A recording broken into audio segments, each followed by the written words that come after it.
All right, boys. It's being recorded. We are all here. We're recorded.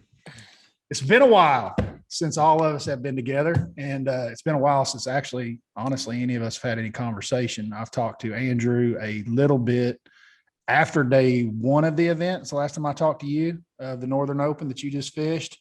And I talked to Todd a little bit today for the first time in about 2 weeks as well. And it was very short and brief as well. So we're going to get caught up here with what everyone's been up to lately. I know Todd posted a nice little check of winning the Derby, and Andrew obviously just finished up at the Open. Oh, you finished third.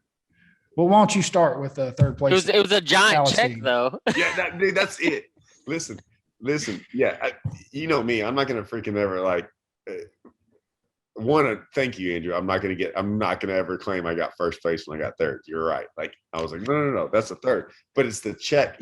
And I was like, oh, so me and Jason get up there. Well, it was pretty funny too. I got to tell you this real quick. So we get it was a weird way how to sign up. You know how you get those like weird little tournaments? Like it's not done like every other tournament. Like it was run awesome. But what I'm saying, it was like, I went on their website and I could register online. We were kind of worried about trying to get there in time in the morning because it's a pretty far drive for us. And so I just paid online. It was just a PayPal thing. It just like, pay. I paid and that was it. No putting my name down, no nothing. And there was these start times and I'm like, I can't get anyone's phone number. I don't know how to call. I finally got in touch with someone the next morning at 4:30 and said, hey, we're going to be there. But like, dude, like they emailed me back is what I found out later because I did it late at night. They emailed me back and went to my junk mail. I never saw it. And I was supposed to put in Jason's name.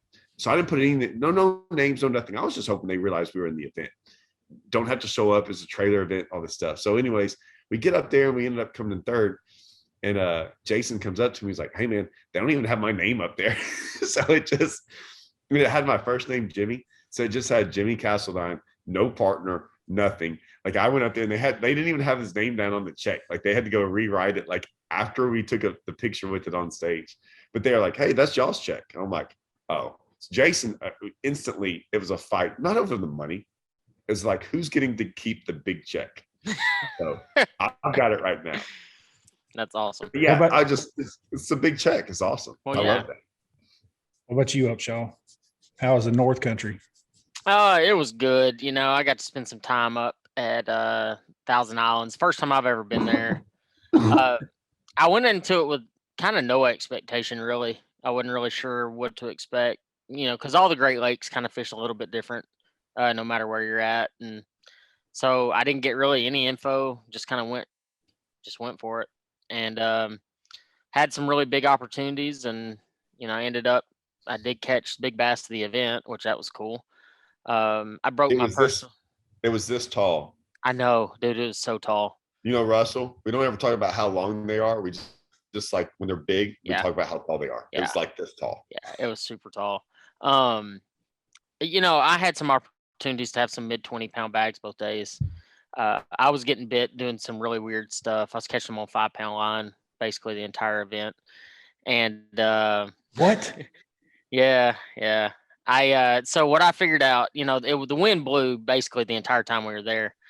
So the whole breakdown would, just in the fast version, is when I would live scope them, I could see them anywhere between 10 and 20 feet out in front of me. If I live scope them, by the time I got my bait to them, my boat would be past them, and you basically had one shot at the fish. And if I threw 8 or 10 or something like that, where I was fishing, the fish, I think, had been really pressured, and they wouldn't bite it. So it was either, you know, I started downsizing line. I went to 5, and I could get literally every single fish to bite if I put it right on him immediately. And the first try. So really? I kind of stuck with it. And I mean, I had some monstrous bass bite. I caught a 663 in practice. I caught that 613 in the tournament on 5. I mean, it was just a very unique bite that I was on. How long did it take you to get it in? It took me like 4 or 5 minutes. It was a very long. Oh, I thought it was gonna be longer actually. No, 4 or 5 minutes, man. I'm telling you, it feels like 35 minutes. Yeah. But Now, when you say especially- 613, you're talking about like 6 pounds, 13 ounces, like yeah, almost so a it's 7-pounder. almost it was almost a 7. It was giant. Good Yeah, night. it was in it. I had a 4-pounder that was longer than that fish. I mean, it was just super thick and stout. It was one of the prettiest smallmouth I've ever seen. What causes that? I have no idea. I mean, my guy when I caught it, he was like, he cussed a little bit and he was like, "That's the biggest effing smallmouth I've ever seen in my life." What causes you to be so tall, Harmon? Yeah, right. I just, different breed. I don't know, man. I don't know. No, but it was a good event. It was fun. I didn't finish obviously the way I wanted to, but that's just how it goes sometimes.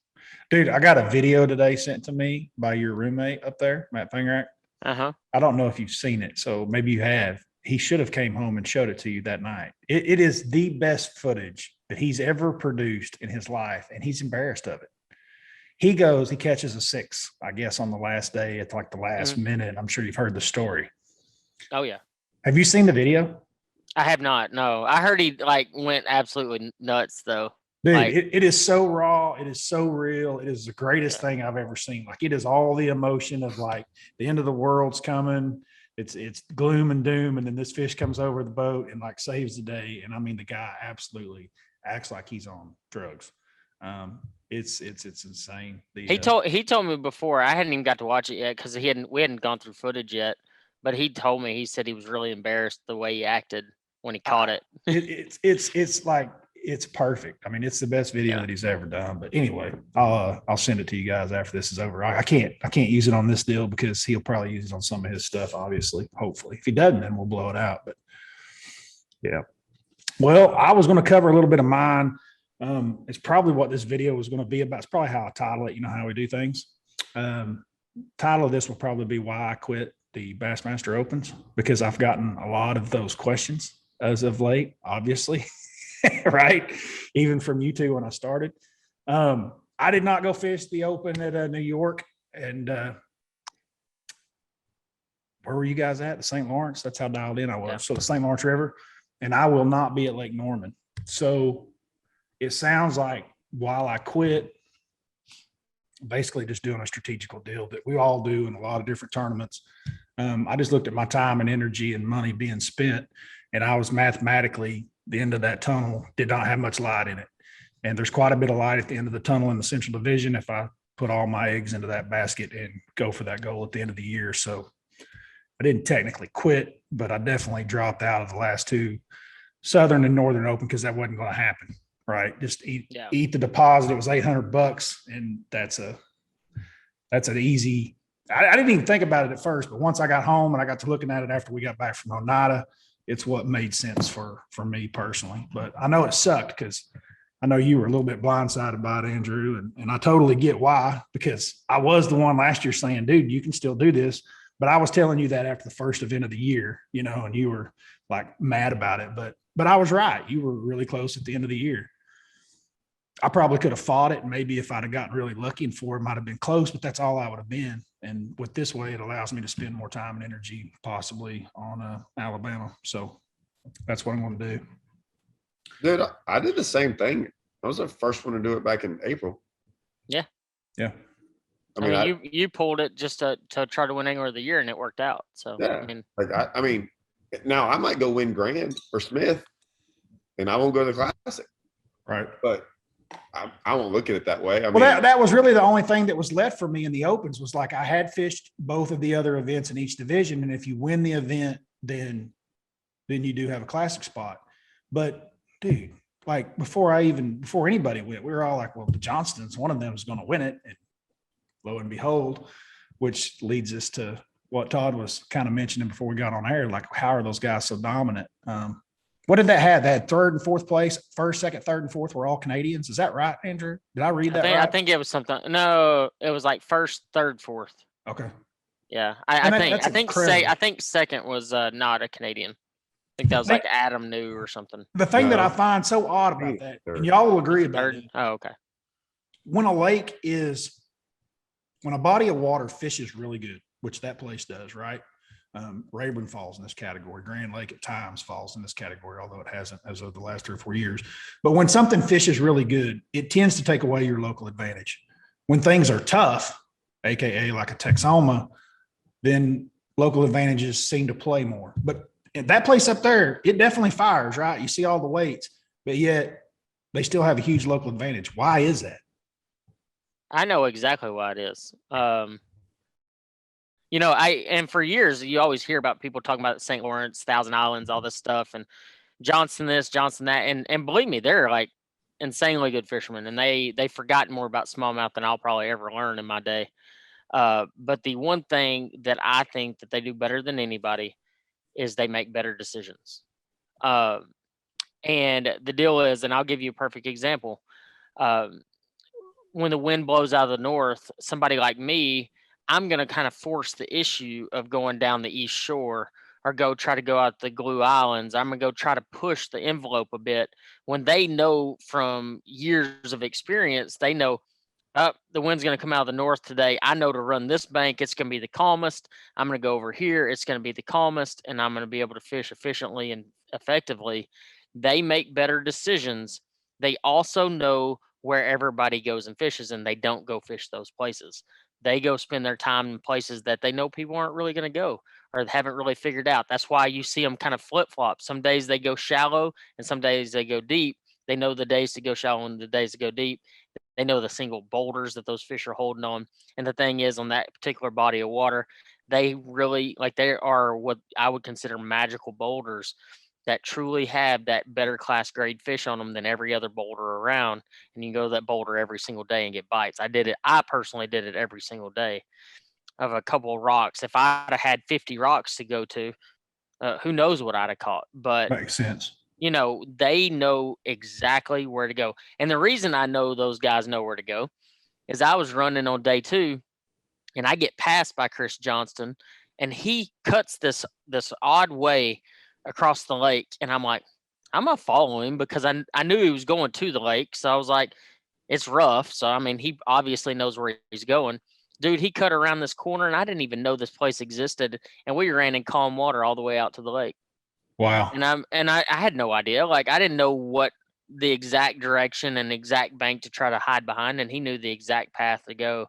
And it was really impressive because I watched everybody else out there in the lake trying to make it, and we made it there 25 minutes faster than everybody else. Wow. Let me throw this out there. And this is, I have my own reasons why they dominate. I'll piggyback totally on what Andrew said. And a lot of guys won't understand this, but let me ask you this.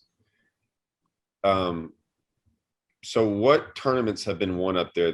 They've had an Open, an Elite, a BPT. Mm-hmm. Correct. Is there a fourth and one? And pro circuit. Okay. Let me ask you this. Because y'all know me, I don't pay attention. Of those 4 events, how was all 4 of them won? They were all a little different, actually. I mean, it was a pro circuit. I want to say it was one deep. No. On what bait? A drop shot. Okay. Thank you. 4 tournaments, all went on a drop shot. Yeah. Can we say, like, so if we put Grand, if we put Rayburn, if we put in Kentucky, if we put all these things and we said we're going to have 4 different tournaments out of 4 major divisions, and what's going to be the winning bait? Chances are you might be able to guess one of them, maybe 2, but I'll bet all the money I have that all of them will be won on 4 different baits. Would y'all agree with me? Well, there'd definitely be more variety. I don't know if it'd be 4 different, depending on the time of year, but yeah. No, there'd definitely be a variety. So my point is this, is that, like, if you take your bait selection, and I'm not talking about what little bait you have to drop. I'm like, say all you had to do was go drop shotting, right? Mm-hmm. And you know that's going to win. It's hard to go do I'm not saying you can't go do anything else. That's not my point. My point is that's going to win everything. So if you take bait out of there, right, and you start taking equations, like certain things out of the equation, right, then it starts coming down to a little bit about spots, a little bit about air, like a little bit about other things, like what Andrew was talking about. And I kind of contribute that to like sight fishing, right? Yeah.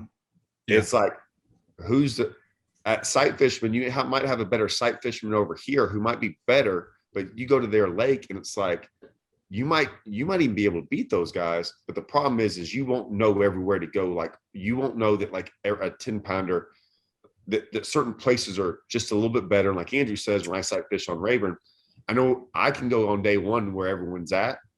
And I know day 2 and day 3 that I might have places that no one's going to go to. And it's just one here, it's one there.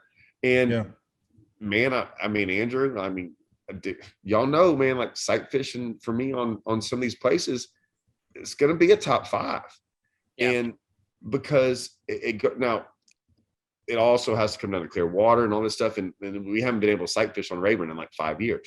My point is that like a lot of that goes into these places, right? And you're what would you say, Andrew, on most of these events? Would you say 95% of the people going to these lakes live 12 hours away?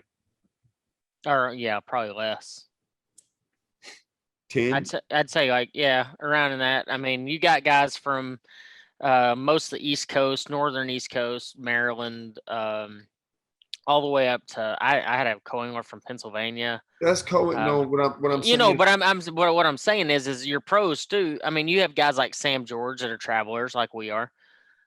You have some of these guys that are from the outside, Matt, obviously in Oklahoma. But I would say the vast majority when you go Northern Opens are Northern guys. No. That's not my point. My point is like the other ones, right? Like take the Open out. I'm sorry. So you got everyone going up there competing against those guys, like in the elite and the whatever. And you don't have like the local, it's not even like, oh, I've been there a couple times. It's like, or I live, it's like like I go to St. Lawrence River. I've been there once, and it was just because we were at Champlain. My point is that like most 95% of the guys that go up there have zero, like we don't even get to fish places like this ever. So it's like a different world than almost any other place we go to. So I mean, there's a huge advantage to that. I don't know what they're doing, but they've definitely got a local advantage. When you look at what they're doing, who's doing what up there. I don't know what they're doing. I don't. But what it reminds me of, like if I was from there and trying to figure it out, is some of what Andrew's talking about, where he's talking about they're not fishing the same places. It reminds me of brush pile guys here at home. Guys that some of the lakes that we've got that are really good lakes, and you can get bit in a lot of places, but you don't catch the big ones unless you're on the right piles. And the right piles are the piles that nobody else is fishing. Dude, now, I don't think they're planting brush piles in this lake, but they're doing something to that effect where it's different than what everybody else is, and nobody else is dropping on what they're dropping on. Take Okeechobee. Right? Am I close, Andrew? You think that sounds right? I think there's some stuff going on up there. I do too. It looks like homework. I don't think it's. I can't say it's them. I will say I found something when I was there that was very interesting. It's different than everything else. Yeah. And it wasn't a rock. It was man-made. It was something that they made, and it was very interesting. So I'll throw this out there. I was going to say it's like Okeechobee. Like if say it was a whole flipping deal in Okeechobee, right? Like a guy who was living down at Okeechobee would just, if he just went flipping the grass, right? And everyone was going to catch him. And this guy's just like, like it's a big bowl, right? Like how would you know? And this guy's just spent forever out there. But my point to the St. Clair is what I saw in St. Clair when I was up there shallow, right? You could find a rock or what we talked about when we were up there, I was like, man, if you just cut a branch, not longer than yourself, a 5-foot branch, and put it in 4 foot of water, a willow tree branch, and put it in 4 foot of water, you could see it clear as day. Yeah. What we started doing when it was clear out there is we started driving on pad while someone was standing on the front of the boat. This is after the tournament, by the way. This is not during the tournament. Couldn't do it in the tournament. But we stayed there because it was so much fun. And we would drive on pad, and I would just stand up on the front of the boat looking because it was glass. Like I could see smallmouth anywhere I want to on pad going 35 miles an hour. And I'm like, oh, there's 5 over there. He just ran under 4 of them. And they're just swimming on 4 foot of just sand for forever. And I'm like, dude, if I just went out and put out 10 piles, like little bitty piles on that sand flat, you would never find them. It'd be impossible, right? Because these sand flats are massive, 5 miles by 5 miles. Right. It's not like a flat that we're used to. And you put out 10 of these things and just go up there and throw right on top of one. Yeah. And kaboom. It would be the fastest 10 to 20 fish you would ever catch. Because there'd probably be 4 or 5 on each one of these little things. Yeah. And I'm just going, why is no one doing this? I almost shouldn't have said this because I can't believe people aren't doing this. Maybe they are. I think they are to a certain level. I think the really, really good ones are doing some stuff like that. I know for an absolute fact at Thousand Islands, they're doing. I don't know. Okay, never mind. I don't want to say. We can't cover the Northern Opens without mentioning this either, dude. Like, we've seen some pretty amazing stuff in the last 2 years in the Opens, especially last year with the guys that qualified with Brian New and Jason Christie and Scott Martin. We saw some pretty phenomenal anglers kind of come to the top over the course of the year, right? We all agree on that. Mm-hmm. What Iaconelli did, dude, is stupid. Like, that was extremely impressive. Like, the dude didn't go fish 9 of them. He only fished the ones that came to his house. If he's trying to get back in the elites, he's got grandfathered in. If he fishes an open series, that he's grandfathered in because he's a past AOY winner and he's a classic champion too. So he's got 2 feathers in his hat there. But the dude qualified straight up just fishing 3 tournaments. And I found that extremely impressive. Like, straight up caught him in all 3 places. See, I didn't find it that impressive. I'll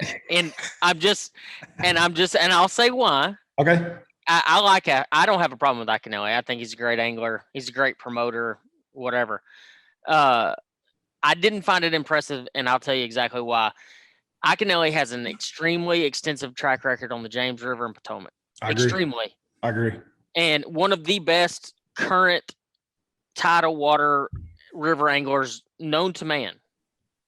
He's had, I want to say, in the last 15 years at Oneida, he's had 6 top 5s or 5 top 5s. Okay. So you took him to 2 places that he is the best at. Mm-hmm. And then you take him to St. Lawrence and he did all right. I mean, like, I'm not saying he did bad. He did okay. I mean, he caught 19 pounds and 21 pounds. So Mm-hmm. he had a great tournament. You know, I mean, he did better than me. He kicked my butt. But I'm just that's like saying, okay, Todd, you've got to try to qualify for the elites. Go to Rayburn and Toledo, and then you got to go to like Texoma. Well, that's basically what's happened in the Central Division this year. I'll tell you, I'll do better at Texoma than I would Rayburn. Alabama. I don't know. But you see what I'm saying? Like, I would pick Todd's 2 biggest strength lakes. Let's say Amistad and Rayburn. And Texoma and then Texoma and Rayburn, and then we're gonna throw in Amistad. You've done good at, but that's the same thing to me with Iaconelli. Is like it was in his wheelhouse. The dude, that is the very best schedule you could ever ask for Iaconelli, bar none. He could not have asked for a better schedule. And you know what the rumor is that I'm hearing? That he ain't even fishing next year, the elites. Wow. I bet he does. Why would he? Why would he have to? Why would he be in the Opens if he wasn't going to? I saw an Instagram post. So I got to see him. I didn't talk to him because he was parked on the other dock that I wasn't on. And I was already mad at the world on day 2. But he had just weighed in and he was on his phone. And I know he's calculating points and doing all that stuff because it was right at the end of the weigh-in. And he starts high-fiving and hugging his co-angler. And like, dude, he was absolutely jacked. And I was happy for him. And I knew it was because he made the elites, because then I looked like 10 minutes later and I saw what place he'd finished. And then he makes an Instagram post that evening and says something to the regard of, this was the season, blah, blah, blah. And then he hashtags Bass Elite or there was a hashtag that kind of gave away the fact that I felt like he was actually going to probably go. And the thing is a lot of these guys, they can come in on exemptions. If they've won Angler of the Year, the Classic, or whatever they've done to earn that exemption, it's one thing. But I feel like if you go in and earn it like he did, like Jason did, Like some of these guys that have requalified because they just kicked everybody's butt, it's just a little bit more meaningful. And I'm assuming just from the outside looking in, because I haven't made the elites. I think it would be way more meaningful if he made it. He actually qualified and then went to the elites. I think it'll be really good for him. Yeah. Another question I had about that open. With Johnston winning, and he didn't fish all 3 of the Northern Opens. Is this correct? Correct. So, Does that qualify the next guy on the Elite Series that was one man out of the Classic, and that one person being Scott Martin? yes. Yep, Scott is officially in the Classic. And I wanted to bring this up. Okay. What? And I didn't text Scott about this. So Scott better be sending Chris or Corey some gifts of some kind. Gifts. Like, dude. Like, I would be like, I want to you know. would have beer all winter long up there in Canada. That's my point. I want to know what Scott's doing for him, because I know Scott. Scott might not think about it, but if we're bringing this up right now, someone's got to be like, "Hey, Scott, what are you going to do?" Wasn't it Corey? Corey won, right? Corey, yeah, it was Corey. What are you going to do for Corey? I just want to know, Scott, because like, I bet he hooks him up. I bet he hooks him up. I talked to Scott the day that he qualified. You know, honestly, Scott's been my biggest supporter in this whole deal. I got to give a big shout out to him. He's literally called me every day of practice, every day of competition of the Opens, and honestly, just to sit there and give me a pep talk to keep my head up, and no matter what, just keep pushing forward. That's awesome. How would you like to be sitting on your couch and going, no, forget about the Classic. I know that's crazy. I said that, but like I made 10 grand today. Seriously. Oh yeah. He's like, that dude, like, in your life, has anyone else ever made you 10,000? He's sitting on his couch going, oh, that dude just won me 10 grand. Yeah. Well, it's funny, after day one weigh-in, Corey weighed in 25, and I think he was in like 5th or 6th or something. Or third, whatever. Well, there was just so many 25, 26, 27 pound bags. 2 27s. Yeah. And I talked to Scott that evening, and I was like, dude, Corey's going to win it. Don't worry about it. And he's like, oh, I don't know. Like, there's 27s. And I said, I'm telling you, Corey's going to win this thing. Like, no questions asked. He's going to win it. And then he ended up blowing it out. I mean, he didn't even have to go to his stuff. I mean, it's just crazy. Like, I bet it was a party at the Martin house. I can tell you that down in Florida for sure. That's a good gift after the season's over and you don't have any control and things happen. That's got to be a good feeling. I feel like we can't have this show with us being in the neck of woods that we are without at least bringing up Donnie ONeill and Skeeter Fowler, with them passing away and them obviously being bass fishermen, friends of ours, and people that we've known and competed against through the years. Condolences to their family and everything that they've gone through. This is something that we've all kind of watched along, especially on Skeeter's with his wife, Amy, posting all during the whole thing about daily updates and stuff. And I know there was a lot of us watching, a lot of us praying for them, and it's been a tough go. Yeah, it's been hard to watch, you know, seeing those updates from Amy. I want to give one really humongous shout out to a buddy of mine, Ricky Pike. Ricky did something that he didn't have to do. It was very selfless. He went and auctioned off, did like these little Facebook auctions of all these fishing trips and all these products that other anglers and companies, for that matter, kind of tossed in some stuff to help out Skeeter's family and Donnie ONeill's family. And he didn't have to do that. He didn't have to text guys saying, hey, will you give a trip for this or give a trip for that or whatever. I want to say, I could be wrong here, but I want to say that he helped raise around like $40,000. And I think that's just probably one of the most impressive things I've ever seen somebody do. I knew it was a situation that we all encounter, and I could just relate with it so much because we had talked about it, you know, Andrew and I had with Matt when we were at Oneida about, you know, these things coming up and how we're going to deal with it. And we're men that have just worked our whole lives, and like we've worked when we're sick and we've fished when we're sick, and it's just, you know, it's hard, and it was hard to watch. And I don't know if we're through the stretch or what, but it appears that we're not. No, you know, and there's another angler right now that's really struggling bad with it right now, and that's Jared Littner. I didn't know that. Yeah, Jared's and he tried to fish the Bass Pro Tour at St. Clair. I followed along pretty hard. Jared he's always been kind of a silent hero of mine. I've never really talked about him very much. I've always looked up to him though. Super nice guy. He and his wife have both had it. He tried to practice. He couldn't even make it through practice. He tried to fish today, and I want to say he only made it through like a period and a half, and he had to throw in the towel. I think he's having a little bit of a rough go with it. I hope he turns the corner on it, though. I know he's struggling a little bit. Yeah, for sure. For sure. I will say, I know Donnie and Skeeter tried to fish with it as well. I'm, I had it and I had it a long time ago, and I was one of the lucky ones. I mean, it didn't really affect me. Maybe a day I would have been out at the most. I mean, it just wouldn't. But I'm kind of. I think laying in bed's not the greatest thing.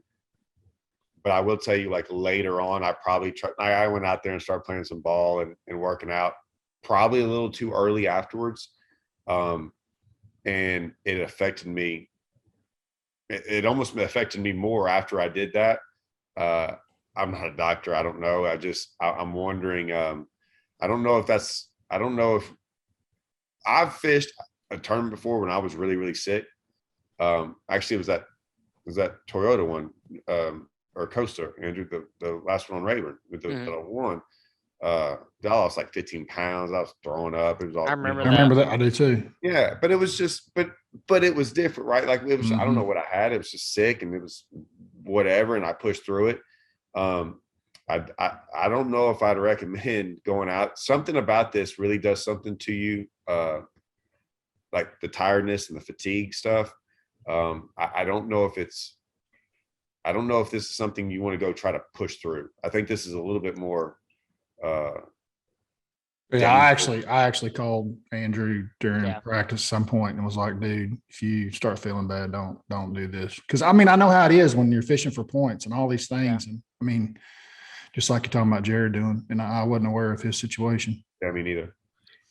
Yeah, it's and that's the thing. I mean, as an angler, as somebody that's ultra competitive, the worst thing you want to do is when you get up to. I was talking to Hallman about it. When you travel for long periods of time, let's just say 10, 12, 14, 26 hours driving somewhere, your immune system drops. And you're more susceptible to getting sick. And, when we get on the road, we're driving a long ways, then we're fishing all day, probably not drinking enough water. So we're dehydrated. There's a lot of things that are working against our bodies at that point. And then you get sick on top of that, and you try to push the limit even more. And it's a really scary deal. It's a very scary path to go down. I mean, Todd, just look at what you did when you got sick that time. I remember that vividly because that was a particular an event that I did really well in on the first couple of days. And I just remember you going out in the woods. I mean, it was a really tough. Yeah. National anthem was going on. My coiner goes up to Ron and like, hey man, my partner's up there throwing up in the woods. Like, is he gonna be all right? Yeah. And Ron's like, yeah, he'll be fine. Don't worry about it. It's just a really scary deal. Yeah. I mean, it's, and I once again, I mean, I'm not trying to say anything about Skeeter or Donnie. It's more of I hope other anglers kind of take note of this. Don't overdo it in this regard. I agree, because I mean, I thought the same thing. We talked about it. I had it the same time Todd did, and I was in bed for 14 days, and I got to thinking. I was telling my wife, I could see me doing the same thing, and it's just too hard. So guys, don't do that. Yeah, like of course I'm not, because we've all fished sick. I did it. Yeah, like I didn't do it that. No, I know. I have to. So I would try it again. I'm just, I mean, we're talking about some guys that like, man, I ain't never not fished a tournament ever. Like I've been throwing up in tournaments before. Like when we fished that first Okeechobee one, I had a ruptured, I had a herniated disc. That first ever FLW event, dude. I passed out on the water in practice. I fell over like six times one day in practice, throwing up like white. Yeah. Like I was on, like, dude, it was bad. Like, I pushed through it, but like so I'm gonna push through stuff, but I'm just saying this is This virus isn't a push through virus. No. and like I said, it didn't affect Yeah, me yeah. almost at all. Like it was I'll be honest with you, I've told everyone this, it was less than any cold I've ever had. I mean it But just imagine, let's just say, for instance, you for go out and me, fish. right. Yeah, but if you'd have gone and fished the day that Oh. it did kind of kick you in the teeth, I wonder No, if I it mean, would have made it I worse. I set and stayed whatever for a couple of days. Like I said, Yeah. I had it on a Monday. By Wednesday, I was probably like Wednesday, I was probably fine. Thursday, I was really good. By the next Monday, I played 4 hours of beach volleyball when I got back home. Because I can promise you Bradley Holman didn't play it after his. I was legitimately worried about Holman during his deal. I never realized I had it until that next Tuesday and Wednesday. I had the worst headache I'd ever had in my entire life. Like I was on the ground for like an hour, and I was like, I'm gonna have to go to the doctor. And he called me in there because he didn't even think about the COVID stuff. He was like, man, I think he was worried about like aneurysm type stuff, because I'm like, I've never had a migraine like this. I've never even had a migraine. And when I went in there, they had to test me, and they're like, you had it, right? And I'm like, well, I thought I had something, but it wasn't bad. I still quarantined like I had it because whatever. Although no one got it. None of my family members, no one got it except me. But yeah, from playing, dude, I know what it was. It was from me playing and going out there too hard, too fast. I mean, it affected me a week later. All right, let's change the subject to something happier. Okay. We've been on this. I had to bring this up, and Todd probably won't be as involved in this conversation, but it is that time of year, which is one of my favorites. Oh, we got to talk a little football. I'm down with that. Andrew, your Buckeyes, what the hell happened? I mean, hey, you know what? Oregon, actually, I will say this. Oregon came out to play, and I was worried about Ohio State after week one. That was way too close a game on week one, even though the score might not have reflected it. Their defense right now is about as bad as I've seen it in a long time. They can't stop a mobile quarterback, and honestly, their defense coordinator is really not switching up schemes very well. He's just kind of real static. Yeah. And I think they've kind of figured that out. Their offense, once they got fired up, they did pretty darn good. But I will say this. I'm just so thankful that we're not Florida State and get beat by Jacksonville State. It could be way worse. Oh, so. The best beatdown of the week, dude, without a shadow of a doubt. I couldn't even watch the Oklahoma game because the beatdown was so good in Fayetteville, Arkansas, and Texas. And I just had to it was so bad. Just watch them get their teeth kicked in. And I was like, God, I can't wait till SEC Shorts comes out on this. And like, there was going to be so much I was looking forward to. I sent you one today too. You did. It was like, I've been waiting. I was like, I knew they were going to do it. They were going to get them. But yeah, man, like that was so good. And I will get in on this. Hallman, I'll never forget, we were driving somewhere and Hallman is watching this football game. And I'm like, it's like a Sunday or Monday. And I'm like, what are you doing? He's like, I'm watching the so-and-so Texas game. And I'm like, why are you? He goes, I'm like, that's a rerun, right? He goes, oh my gosh, it's so awesome. He was watching a rerun driving down the road of them getting beat. And I'm like, that's when you know you hate is when you watch a rerun knowing the score. He knew the score. He knew everything about it and watched them get beat, a team that he's not even, I was like. Well, I don't hate Ohio State. I just like throwing a little out there because next week you could be giving it to me because we may very well lose. But I told my kids during that Ohio State game, like, I was like, don't worry. Oregon never beats them ever. Never. I've been watching this for years, whether it's usually out there, when y'all play each other in the Rose Bowl. And like they never, ever beat Ohio State. It's not going to happen. Ohio State will come back. And man, Oregon just kept. They didn't have an answer for that quarterback. That quarterback was really good. He played really good. I don't know if he played his best game he's ever played, but I'm going to say that he played one of his best. And the inexperience showed on Ohio State too. I mean, their quarterback freshman. Yeah. I mean, and they lost a lot of players last year. They had some experienced receivers, which helps. And some of that showed, but I mean, there were so many just barely misses on long balls that wide open receivers right off the tips of hands, or just a little bit overthrown or underthrown. So Do you know if the two kids from Oklahoma, not this last year, but the year before that and the year before that, the two best players in the state of Oklahoma were both defensive players up in the Tulsa area where you lived, and they both went to Ohio State instead of going to Oklahoma. Do you know if they're playing there now? Do they start Proctor? Their safeties and corners is what they were. Proctor, was it Proctor? I think Proctor was one of them. Yeah, I think he got hurt actually in that Oregon game. I want to say he is a starter though. I mean, I just think they've done the exact same thing defensively for the last few years, and people have kind of figured it out a little bit. They know how to beat it, and I mean they have one of the best recruiting classes in the country, and they're not adjusting. Oh, they got one every year for sure. Well, they got plenty of studs there. I do think they'll rebound off this. I think there's a chance they win all the rest of the games in the year, but it's still, you just can't take a loss. I mean, the good thing is at least it was a ranked opponent, and not a small school or somebody that they absolutely should beat. So, could be, like I say, it could be worse. Could be like an Arkansas, Texas situation. Nobody wants that. Well, unless you're a Sooner fan, it's great. Yeah. Well, what's everybody got left for coming up fishing wise on your agendas? Well, I drove straight to Norman. Oh, that's right. You're on Eastern time right now. Yeah. So I went ahead and came to Norman. I'm digging that hotel room you're in, by the way. It's not bad. So I pulled a Hallman. You got a couch? Yeah, I got a couch. Are you staying at the Hampton? No, I'm not that fancy. Okay. I'm like a Best Western kind of guy. All right. But no, it's the nicest Best Western I've ever stayed in. Sucker looks nice. No, I figured, I had actually had some negative comments. It kind of pissed me off a little bit about me coming up early to practice.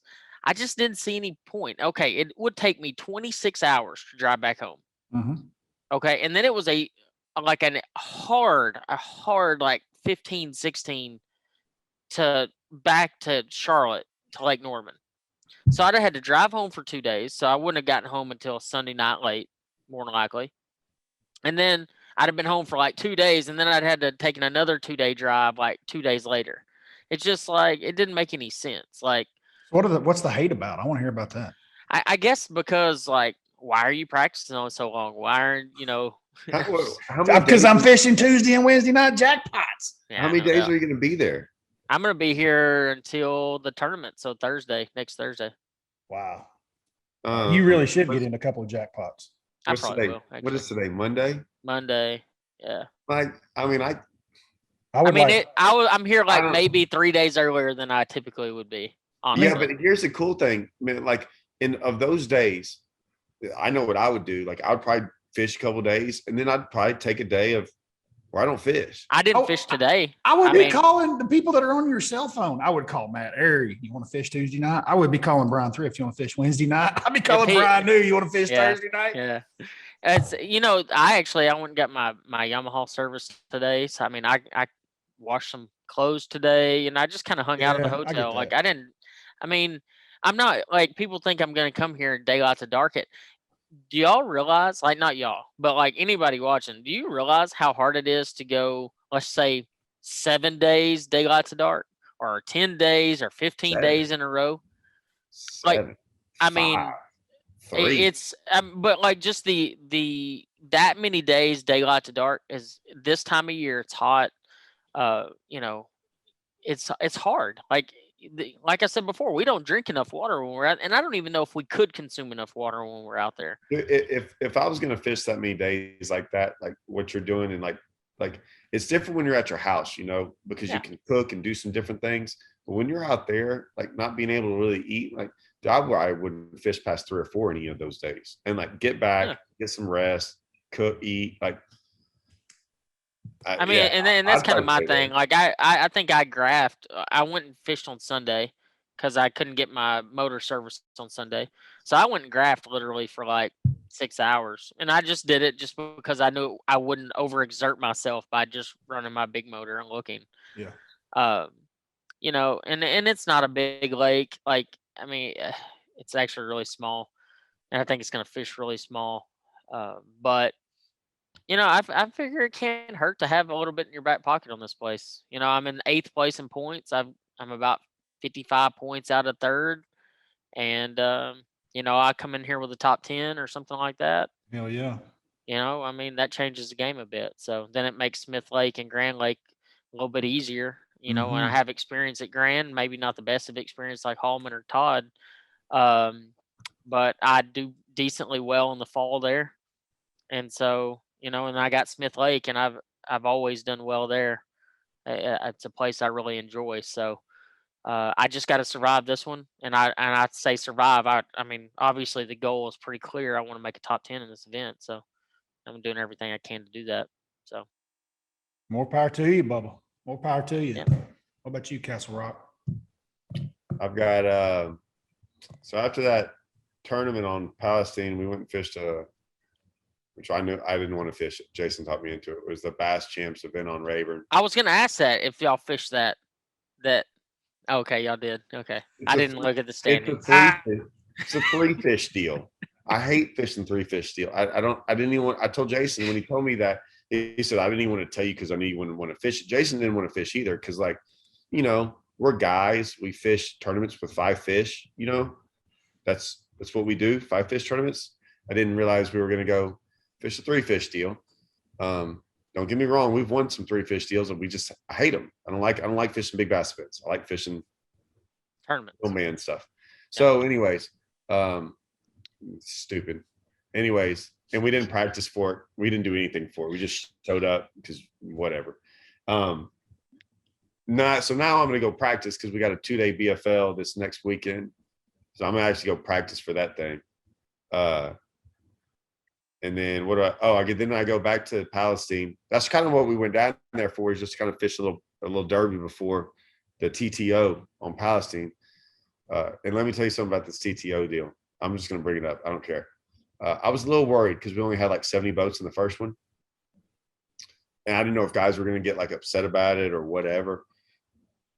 Dude, fishing Texoma, 70 boats and like winning money like we did. I'm telling you, everything else has been a letdown now. Like, it was so much fun. We were so jacked up to fish this other TTO with 70 boats on Palestine. Like, we just fished a tournament with 120. And, there were some boats around. Dude, we're not going to hardly see anyone. This thing, and I'm going to throw this out there. Not many people know this, but like, there have been people calling left and right TTO and telling them that their website's not working, because they keep on trying to register for the event and won't let them. And we love it because they're like, well, I don't understand why you won't let us in. You said you would have 100 boats. We were like, no, we said the max is 100, but if you don't get in all 3 of them, you're not getting in. And these people are losing it, because what we realize is most of these guys, everyone in the tournament organizations in these smaller deals say yes, right? Oh yeah. They always say, no one ever says no. And Donnie's like, nope. We said we weren't going to let you in. We're not letting you in. And they've never been told no in the fishing, to fish tournament. We're like, no, you didn't sign up for all 3 of them. We told you this. We said it like reminder after reminder after reminder. You will not be able to get in. Yeah. They just were like, yeah, right. Watch what happens. They'll let us in. Nope. And it's everyone in the tournament loves it because they're like, yeah, you're not jackpotting this thing. You want to get in them, fish all of them. That's awesome. So anyway, we got that one coming up.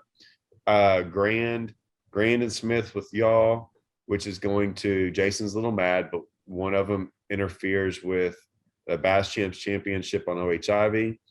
And then the TXTT, they made it right after Grand, but we still got the Toyota Championship. So we leave straight from Grand to there, but there was a championship on Whitney that they rescheduled. And I swear, I'm going to say this out loud too. I swear they do this on purpose, because me and Jason are leading Angler of the Year going into that deal, just like me and Russell did. And so this is going to be the second time we've gone into this leading Angler of the Year and not fished the championship, because I swear it's like they almost looked for a weekend to go, hey, you know what? This will screw Todd again. Because the last time me and Russell, it was on Toledo, and it was that All-American that I qualified for, and I qualified for the final day, and they won't let Russell fish by himself. So So I'm gonna miss both championships, which kind of suck. But then we got Toyota Championship and then another TTO on Rayburn in November. So I got some stuff left, man. You do. All I've got left, all I got left is 2 derbies. And Yeah, I got something else left too. I don't know. We got 2 derbies left, and I think we're Hallman. Yeah. Have you said anything about where we're going? Are you going? Alabama? No. Where else In am I November. November. Oh, Have With I Scott. forgot? I'm With not Scott. going. I'm not Oh, going. you're not? What? No, I couldn't miss football. Yeah, no, I couldn't miss football. I'm not going. I couldn't miss football. Yeah, I had a legitimate excuse. Are you kidding me? You're not going to that? no, because I'm going to miss so much of the home football games because of the 2 bass tournaments in the fall. I'm not missing the end of the dang season of the Sooners. No, I'm not. I'm not going. Yeah, I'm really not going. Billy was kind of like taken back too. He was like, "What? You're not going?" I told Scott, like, "You'll be in." You know how Billy is. I'm like, "No, I'm not." Dude, I'd have been going, Andrew. I'd have been going if I hadn't already signed up for this. Like, obviously. Well, tell them what you're talking about. Well, we're going on a trip to go catch peacock bass down on the Amazon, Which is an and awesome trip. and film I think 2 or 3 Scott Martin challenges for Discovery Channel. So yeah, and we're gonna stay on like some big boat on the river, and I thought I was gonna have my buddy Hallman with me. I knew Todd was gonna be able to go. He had a tournament conflicting. But evidently Hallman's got he's playing football for the Sooners this year. Yeah. And he's a bit tied up. So they had to call in the big tall guy for linebacker or something. He's starting long snappers, what he's doing.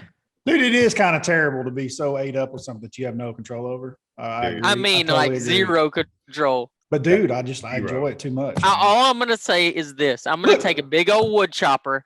I'm gonna take a big old Woodchopper, and we are, and then you're gonna see a peacock bass just like 20-pounder just destroy it, and then I'm gonna GoPro that, and I'm gonna send it to you and be like, "How about them Sooners?"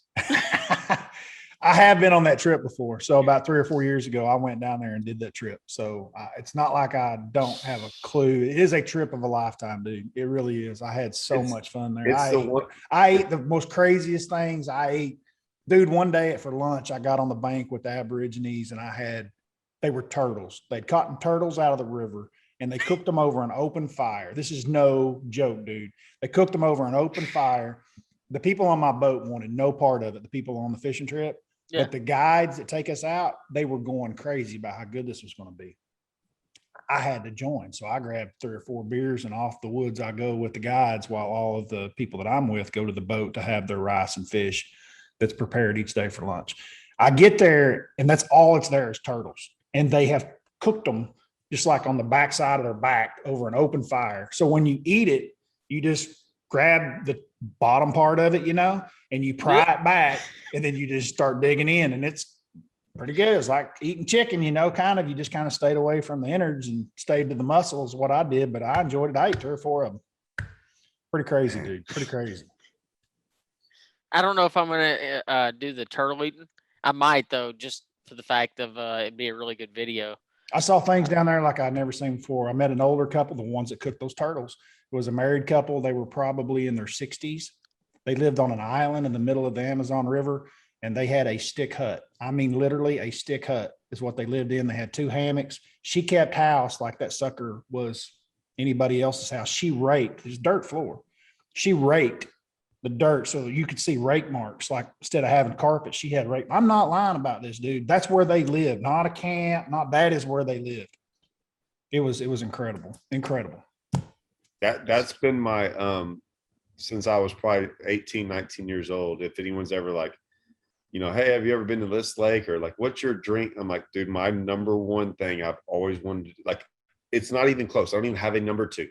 It's always been, I want my little dream trip is to go to the Amazon and catch peacock bass. That's always been my number one thing. And we almost did it with Falcon. Remember Holman like a year or 2 ago? Yep. And I was all in and that fell through. And then when Scott called me up the other day and he started talking about it, and I was like, okay, I've got 1 tournament in November, 1 tournament, any other weekend, it was that weekend.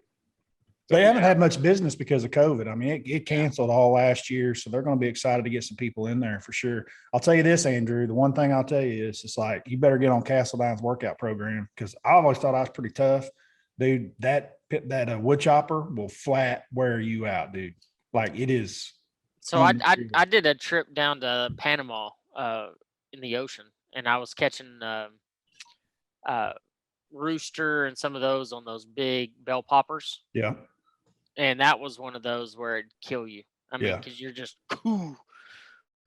just all day long throwing that gigantic popper. Well, they like that Woodchopper. The way they like it is they like it. I mean, it's almost like a whoop, whoop, whoop, whoop, whoop, whoop, whoop, whoop, whoop.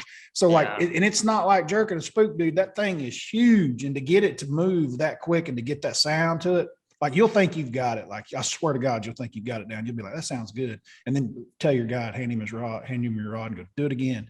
And dude, it's insane how fast they can work it. Yeah, so I'm excited for that. I think it'll be a lot of fun. I hate that you aren't going. I mean, you like Todd, it was in the top 2. I have 2 trips I've always wanted to go, and that being one of them. An Argentina dove hunt has always been right up there along with it. I've always wanted to do that, but like dove hunting?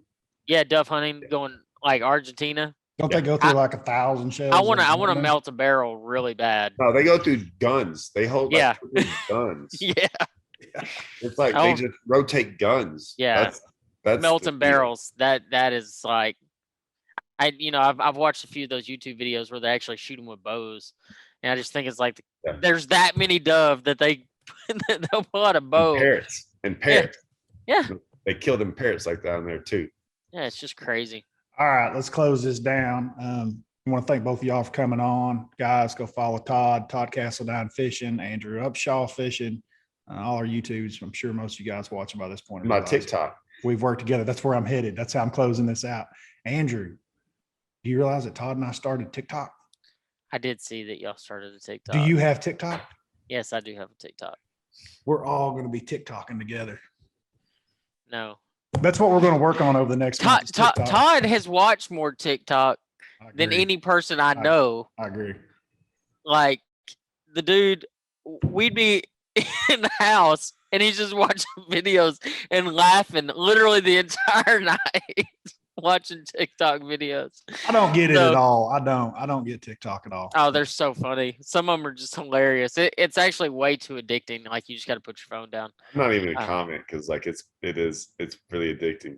The short conversation we had today, it's what he's telling me. He's like, I got 40,000 views on this video. And I'm like, wow. Dude, what? Like 45, like, and I don't even care. Like, I don't even care. Like, I'm just like, I don't even care. I'm just doing it because, like, I already had the foot. It's like, I can make it, and I can make one of those things in less time than I make an Instagram post. Like, no sponsors care, no nothing cares. I just do whatever, and I don't know. It's pretty funny. I find some of it funny. Oh no, yeah. There's some of it that's just absolutely hilarious. Like that. There's really, really, really, really smart people on TikTok. Like, really clever. They get it. They like it because the attention span of a flea, it's 2 seconds long. It's not because they're real intelligent. No. There's some guys that, like, there's some people on there that, like, get some things. They get some things that's really smart. Because there's 99% of people are out there trying to do it, and they're not getting what some of these other guys get. Like, some of these people get it. Like, they really get it. And they're clever. I like the clever, man. I like the cleverness of it. The Theo Vons of the world, man. There ain't many Theo Vons out there. If y'all don't know who Theo Von is, you're missing out. No, I'll have to wait for another lifetime for that to happen for me. Gotta get the. You got to download the app first, homie. Yeah, I don't know if you've downloaded it yet. No. I'm not even starting something else. Hey, I've got secret ways, but I do. I think I've only got like one video posted. But you got more than that. I'll do it. Oh yeah. You got 2. I got 2 videos. You got 2. I'm stepping out there. I think you've got more than that. I'll tell you right now. Mr. TikTok. Look, you got 3. Oh, wow. Wow. You got 3. Yeah. Okay. Well, 3 videos on TikTok. I'll just saying I'm there. How many you got on there, Andrew? I got 4. Dude, I'm beating both of y'all. of course. Not surprising. No. My wife enjoys TikTok. Maybe she's been telling me she wants to run that account. I'm like, whatever. But anyway, guys, appreciate y'all being on here. Let's end this. It's a late night. Andrew on the East Coast coming in late time for us. Appreciate it, bud. Todd, Yep. appreciate it. And boys, we're out of here.